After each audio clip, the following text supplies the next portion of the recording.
आइए सुनते हैं मुंशी प्रेमचंद जी की कहानी नाग पूजा। प्रातःकाल था। आषाढ़ का पहला दौड़ा निकल गया था। कीट पतंग चारों तरफ रेंगते दिखाई देते थे।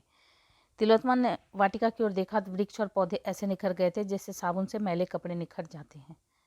उन पर एक विचित्र आध्यात्मिक शोभा छाई हुई थी, मानो योगी वर आनंद में मग्न पड़े हों। चिड़ियों में असाधारण चंचलता थी। डाल डाल पात पात चहकती फिरती थी। तिलोत्तमा बाग में निकल आई। वह भी इन्हीं पक्षियों की भांति चंचल हो गई थी। कभी किसी पौधे को देखती, कभी किसी फूल पर पड़ी हुई जल की बूंदों को हिलाकर अपने मुख पर उनके शीतल छींटे डालती। लाज बहुबिटियां रेंग रही थी। वह उन्हें चुनकर हथेली पर रखने लगी। सहसा उसे एक काला बृहत्काय सांप रेंगता दिखाई दिया। उसने चिल्लाकर कहा, अम्मा, नागजी जा रहे हैं, लाओ थोड़ा सा दूध उनके लिए कटोरे में रख दूं। अम्मा ने कहा, जाने दो बेटी, हवा खाने निकले होंगे। तिलोत्तमा, गर्मियों में कहाँ चले जाते हैं, दिखाई नहीं देते। माँ, कहीं नहीं जाते, अपनी बॉम्बे में पड़े रहते हैं। तिलोत्तमा, और कहीं नहीं जाते? माँ, बेटी हमारे देवता हैं और कहीं क्यों जाएंगे। तुम्हारे जन्म के साल से ये बराबर यहीं दिखाई देते हैं, किसी से नहीं बोलते।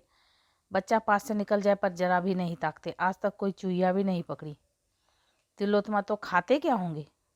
माँ, बेटी ये लोग हवा पर रहते हैं, इसी से इनकी आत्मा दिव्य हो जाती है। अपने पूर्वजन्म की बातें इन्हें याद रहती हैं, आने वाली बातों को भी जानते हैं। कोई बड़ा योगी जब अहंकार करने लगता है तो उसे दंड स्वरूप इस योनि में जन्म लेना पड़ता है। जब तक प्रायश्चित पूरा नहीं होता तब तक वह इस योनि में रहता है। तो कोई कोई तो 100-100, 200-200 वर्ष तक जीते रहते हैं। तिलोत्तमा, इसकी पूजा ना करो तो क्या करें? माँ, बेटी कैसी बच्चों की सी बातें करती हो। नाराज हो जाए तो सिर पर ना जाने क्या विपत्ति आ पड़े। तेरे जन्म के साल पहले पहल दिखाई दिए थे, तब से साल में 10-5 बार अवश्य दर्शन दे जाते हैं। इनका ऐसा प्रभाव है कि आज तक किसी के सिर में दर्द तक नहीं हुआ। कई वर्ष हो गए। तिलोत्तमा बालिका से युवती हुई। विवाह का शुभ अवसर आ पहुंचा। बारात आई, विवाह हुआ। तिलोत्तमा के पति गृह जाने का मुहूर्त आ पहुंचा। नई वधू का श्रृंगार हो रहा था। भीतर बाहर हलचल मची हुई थी। ऐसा जान पड़ता था भगदड़ मची हुई है। तिलोत्तमा के हृदय में वियोग दुख की तरंगें उठ रही है। वह एकांत में बैठकर रोना चाहती है। आज माता पिता, भाई बंधु, सखियां, सहेलियां सब छूट जाएंगी। फिर मालूम नहीं कब मिलने का संयोग हो। ना जाने अब कैसे आदमियों से पाला पड़ेगा। ना जाने उनका स्वभाव कैसा होगा। ना जाने कैसा बर्ताव करेंगे। अम्मा की आंखें एक क्षण भी न थमेंगी। मैं एक दिन के लिए कहीं जाती थी तो वे रो रो कर व्यथित हो जाती थी। अब यह जीवन प्रयत्न का वियोग कैसे सहेंगी। उनके सिर में दर्द होता था। जब तक मैं धीरे धीरे ना मलूं उन्हें किसी तरह कल चैन ही ना पड़ती। बाबूजी को पान बनाकर कौन देगा। मैं जब तक उनका भोजन ना बनाऊं उन्हें कोई चीज़ रुचती ही न थी। अब उनका भोजन कौन बनाएगा। मुझसे इनको देखे बिना कैसे रहा जाएगा। यहाँ जरा सिर में दर्द भी होता तो अम्मा और बाबूजी घबरा जाते थे। तुरंत वैद्य हकीम आ जाते थे। वहाँ ना जाने क्या हाल होगा। भगवान, बंद घर में कैसे रहा जाएगा। ना जाने वहाँ खुली छत है भी या नहीं। होगी भी तो कौन मुझे सोने देगा। भीतर घुट घुट कर मरूंगी। जगने में जरा देर हो जाएगी तो ताने मिलेंगे। यहाँ सुबह कोई जगाता था तो अम्मा कहती थी, सोने दो, कच्ची नींद जाग जाएगी तो सिर में पीड़ा होने लगेंगी। वहाँ व्यंग सुनने पड़ेंगे। बहू आलसी है, दिन भर खाट पर पड़ी रहती है। वे तो बहुत सुशील मालूम होते हैं। हाँ, कुछ अभिमान अवश्य है। कहीं उनका स्वभाव निष्ठुर हुआ तो। सहसा उनकी माता ने आकर कहा, बेटी तुमसे एक बात कहने की याद ना रही। वहाँ नाग पूजा अवश्य करती रहना। घर के और लोग चाहे मना करें पर तुम इसे अपना कर्तव्य समझना। अभी मेरी आंखें जरा जरा झपक गई थी। नाग बाबा ने स्वप्न में दर्शन दिए। तिलोत्तमा, अम्मा, मुझे भी उनके दर्शन हुए हैं, पर मुझे तो उन्होंने बड़ा विकराल रूप दिखाया। बड़ा भयंकर स्वप्न था। माँ, देखना तुम्हारे घर में कोई सांप ना मारने पाए। यह मंत्र नित्य पास रखना। तिलोत्तमा अभी कुछ जवाब न देने पाई थी कि अचानक बारात की ओर से रोने के शब्द सुनाई दिए। एक क्षण में हाहाकार मच गया। भयंकर शोक घटना हो गई। वर को सांप ने काट लिया। वर बहू को विदा कराने आ रहा था। पालकी में मसनद के नीचे एक काला सांप छिपा हुआ था। वर ज्यों ही पालकी में बैठा सांप ने काट लिया। चारों ओर कोहराम मच गया। तिलोत्तमा तो मानो वज्रपात हो गया। उसकी माँ सिर पीट पीट कर रोने लगी। उसके पिता बाबू जगदीश चंद मूर्छित होकर गिर पड़े। हृदय रोग से पहले ही ग्रस्त थे। झाड़ फूंक करने वाले आए, डॉक्टर बुलाए गए। पर विषघातक था। जरा देर में बर के होंठ नीले पड़ गए, नख काले हो गए, मूर्छा आने लगी। देखते देखते शरीर ठंडा पड़ गया। इधर उषा की लालिमा ने प्रकृति को आलोकित किया, उधर टिमटिमाता हुआ दीपक बुझ गया। जैसे कोई मनुष्य बोरों से लदी हुई नाद पर बैठा हुआ मन में झुंझलाता है कि यह और तेज क्यों नहीं चलती, कहीं आराम से बैठने की जगह नहीं, राह इतनी हिल क्यों रही है, मैं व्यर्थ ही इसमें बैठा। पर अकस्मात नाव को भंवर में पड़ते देखकर उसके मस्तक से चिपट जाता है। वही दशा तिलोत्तमा की हुई। अभी तक वह वियोगी दुख में मग्न थी, संसार के कष्टों और दुर्व्यवस्थाओं की चिंताओं में पड़ी हुई थी। पर अब उसे होश आया कि इस नाव के साथ मैं भी डूब रही हूँ। एक क्षण पहले वो कदाचित जिस पुरुष पर झुंझला रही थी, जिसे लुटेरा और डाकू समझ रही थी, वह अब कितना प्यारा था। उसके बिना अब जीवन एक दीपक था बुझा हुआ, एक वृक्ष था फल फूल विहीन। अभी एक क्षण पहले वो दूसरों की ईर्ष्या का कारण थी, अब दया और करुणा की।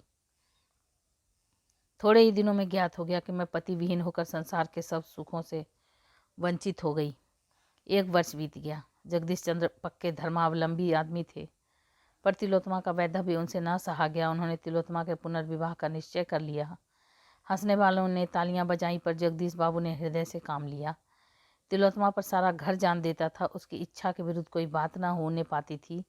यहाँ तक कि वह घर की मालकिन बना दी गई। सभी ध्यान रखते थे उसकी रंज ताज़ा न होने पाए, लेकिन उसके चेहरे पर उदासी छाई रहती थी, जिसे देखकर लोगों को दुख होता था। पहले तो माँ भी इस सामाजिक अत्याचार पर सहमत न हुई, लेकिन बिरादरी वालों का विरोध ज्यों ज्यों बढ़ता गया, उसका विरोध ढीला पड़ता गया। सिद्धांत रूप से तो प्रायः किसी को आपत्ति न थी, किंतु उसे व्यवहार में लाने का साहस किसी में न था। कई महीनों के लगातार प्रयास के बाद एक कुलीन सिद्धांतवादी सुशिक्षित वर मिला। उसके घर वाले भी राजी हो गए। तिलोत्तमा को समाज में अपना नाम बिकते देखकर दुख होता था। वह मन में कुटती थी कि पिताजी नाहक मेरे लिए समाज में नक्कू बन रहे हैं। अगर मेरे भाग्य में सुहाग लिखा होता तो यह वज्र ही क्यों गिरता। तो मैं उसे कभी कभी ऐसी शंका होती थी कि मैं भी फिर विधवा हो जाऊंगी। जब विवाह निश्चित हो गया और बर की तस्वीर उसके सामने आई तो उसकी आंखों में आंसू भर आए। चेहरे से कितनी सज्जनता, कितनी दृढ़ता, कितनी विचारशीलता टपकती थी। वह चित्र को लिए हुए माता के पास आई और शर्म से सिर झुकाकर बोली, अम्मा, मुझे मुंह तो न खोलना चाहिए, पर अवस्था ऐसी आ पड़ी है कि बिना मुंह खोले रहा नहीं जाता। आप बाबूजी को मना कर दें। मैं जिस दशा में हूँ संतुष्ट हूँ। मुझे ऐसा भय हो रहा है कि अब की फिर वही शोक घटना। माँ ने सहमी हुई आंखों से देखकर कहा, बेटी, कैसी अब सगुन की बात निकाल रही हो। तुम्हारे मन में भय समा गया है, इसी से भ्रम होता है। जो होनी थी वह तो हो चुकी, अब क्या ईश्वर तुम्हारे पीछे ही पड़े रहेंगे। तिलोत्तमा, हाँ, मुझे तो ऐसा मालूम होता है। माँ, क्यों, तुम्हें ऐसी शंका क्यों होती है। तिलोत्तमा, न जाने क्यों कोई मेरे मन में बैठा हुआ कह रहा है कि फिर अनिष्ट होगा। मैं प्रायः नित्य डरावने स्वप्न देखा करती हूँ। रात को मुझे ऐसा जान पड़ता है कि कोई प्राणी जिसकी सूरत सांप से बहुत मिलती जुलती है, मेरी चारपाई के चारों ओर घूमता है। मैं भय के मारे चुप्पी साध लेती हूँ, किसी से कुछ कहती नहीं। माँ ने समझाई, यह सब भ्रम है। विवाह की तिथि नियत हो गई। यह केवल तिलोत्तमा का पुनर्संस्कार न था, बल्कि समाज सुधार का एक क्रियात्मक उदाहरण था। समाज सुधारकों के दल दूर से विवाह सम्मिलित होने के लिए आने लगे। विवाह वैदिक रीति से हुआ। मेहमानों ने खूब व्याख्यान दिए, पत्रों ने खूब आलोचनाएं की। बाबू जगदीश चंद्र के नैतिक साहस की सराहना होने लगी। तीसरे दिन बहू के विदा होने का मुहूर्त था। जनवासे में यथासाध्य रक्षा के सभी साधनों से काम लिया गया था। बिजली की रोशनी से सारा जनवास दिन सा हो गया था। भूमि पर रेंगती हुई चींटी भी दिखाई देती थी। केशों में न कहीं शिकन थी, न सिलवट, न झोल। शामियाने के चारों तरफ कनाते खड़ी कर दी गई थी। किसी तरफ से कीड़े मकड़ों के आने की संभावना न थी, पर भावी प्रबल होती है। प्रातःकाल के 4 बजे थे। तारागणों के बारात विदा हो रही थी। बहू की विदाई की तैयारी हो रही थी। एक तरफ शहनाइयाँ बज रही थी, दूसरी तरफ विलाप की आर्त ध्वनि उठ रही थी। पर तिलोत्तमा की आंखों में आंसू न थे। समय नाजुक था। वह किसी तरह घर से बाहर निकल जाना चाहती थी। उसके सिर पर तलवार लटक रही थी। रोने और सहेलियों से गले मिलने में कोई आनंद न था। जिस प्राणी का फोड़ा चिलक रहा हो, उसे जरा घर बाग में सैर करने से ज़्यादा अच्छा लगे तो क्या आश्चर्य है। वर को लोगों ने जगाया, बाजा बजने लगा। वह पालकी में बैठने को चला कि वधू को विदा करा लाएं, पर जूते में पैर डाला ही था कि चीख मारकर पैर खींच लिया। मालूम हुआ पांव चिंगारियों पर पड़ गया हो। देखा तो एक काला सांप जूते में से निकलकर रेंगता चला जाता था। देखते देखते गायब हो गया। वर ने एक सर्द आह भरी और बैठ गया। आंखों में अंधेरा छा गया। एक क्षण में सारे जनवासे में खबर फैल गई। लोग दौड़ पड़े। औषधियाँ पहले ही रख ली गई थी। सांप का मंत्र जानने वाले कई आदमी बुला लिए गए थे। सभी ने दवाइयाँ दी, झाड़ फूंक शुरू हुई, औषधियाँ भी दी गई, पर काल के सामने किसी का वश न चला। शायद मौत सांप का वेश धर कर आई थी। तिलोत्तमा ने सुना तो सिर पीट लिया। वह विकल होकर जनवासे की तरफ दौड़ी। चादर ओढ़ने की भी सुधि न रही। वह अपने पति के चरणों को माथे से लगाकर अपना जन्म सफल करना चाहती थी। घर की स्त्रियों ने रोका। माता, कोई हरज नहीं, जाने दो, पति का दर्शन तो कर ले, यह अभिलाषा क्यों रह जाए। उसकी शोकान्वित दशा में तिलोत्तमा जनवासे में पहुंची, पर वहां उसकी तस्कीन के लिए मरने वालों की उल्टी सांसें थी। उन अधखुले नेत्रों में असह्य आत्मवेदना और दारुण नैराश्य। इस अद्भुत घटना का समाचार दूर दूर तक फैल गया। जड़वा दोगन चकित थे। यह क्या माजरा है। आत्मवाद के भक्त ज्ञात भाव से सिर हिलाते थे, मानो वे त्रिकालदर्शी हैं। जगदीश चंद ने नसीब ठोंक लिया। निश्चय हो गया कि कन्या के भाग में विधवा रहना ही लिखा है। नाग की पूजा साल में 2 बार होने लगी। तिलोत्तमा के चरित्र में भी एक विशेष अंतर दिखने लगा। भोग और विहार के दिन भक्ति और देवाराधना में कटने लगे। निराश प्राणियों का यही अवलंब है। 3 साल बीते थे कि ढाका विश्वविद्यालय के अध्यापक ने इस किस्से को फिर ताज़ा किया। वे पशु शास्त्र के ज्ञाता थे। उन्होंने सांपों के आचार व्यवहार का विशेष रीति से अध्ययन किया। वे इस रहस्य को खोलना चाहते थे। जगदीश चंद्र को विवाह का संदेश भेजा। उन्होंने टाल मटोल किया। दयाराम ने और भी आग्रह किया। लिखा, मैंने वैज्ञानिक अन्वेषण के लिए यह निश्चय किया है। मैं इस विषधर नाग से लड़ना चाहता हूँ। अगर वह 100 दांत लेकर आए तो भी मुझे कोई हानि नहीं पहुँचा सकता। वह मुझे काट कर आप ही मर जाएगा। अगर वह मुझे काट भी ले तो मेरे पास ऐसे मंत्र और औषधियाँ हैं कि मैं एक क्षण में उसके विष को उतार सकता हूँ। आप इस विषय में कुछ चिंता ना कीजिए, मैं विष के लिए अजेय हूँ। जगदीश चंद्र को अब कोई उज्र न सूझा। हाँ, उन्होंने एक विशेष प्रयत्न यह किया कि ढाके में ही विवाह हो।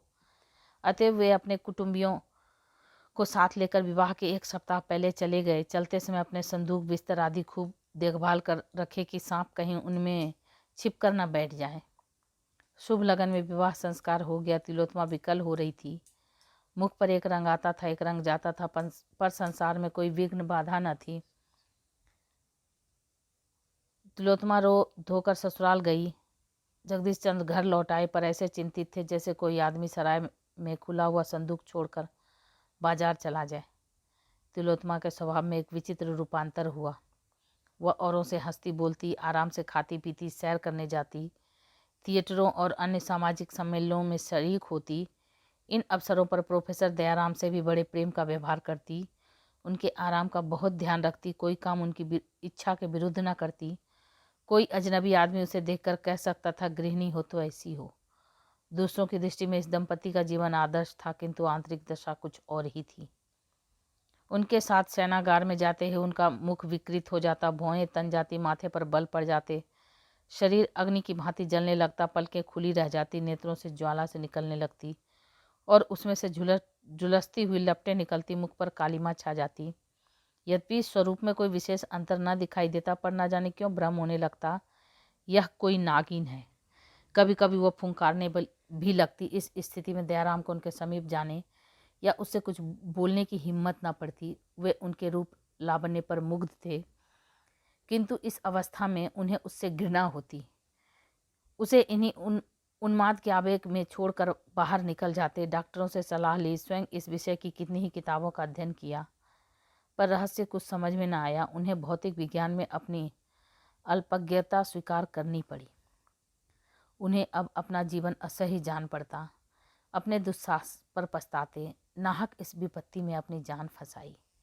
उन्हें शंका होने लगी, अवश्य कोई प्रेत लीला है। मिथ्यावादी न थे, पर जहाँ बुद्धि और तर्क का कुछ वश नहीं चलता, वहाँ मनुष्य विवश होकर मिथ्यावादी हो जाता है। शनै शनै उनकी यह हालत हो गई कि सदैव तिलोत्तमा से सशंक रहते। उनका उन्माद विकृत मुखाकृति उनके ध्यान से न उतरते। डर लगता कि कहीं यह मुझे मार न डाले, न जाने कब उन्माद का आवेग हो। यह चिंता हृदय को व्यथित किया करती। हिप्नोटिज्म, विद्युत शक्तियों और कई नए आरोग्य विधानों की परीक्षा की गई। उन्हें हिप्नोटिज्म पर बहुत भरोसा था, लेकिन जब यह योग भी निष्फल हो गया तो वे निराश हो गए। एक दिन प्रोफेसर दयाराम किसी वैज्ञानिक सम्मेलन में गए हुए थे। लौटे तो 12 बज गए थे। वर्षा के दिन थे, नौकर चाकर सो रहे थे।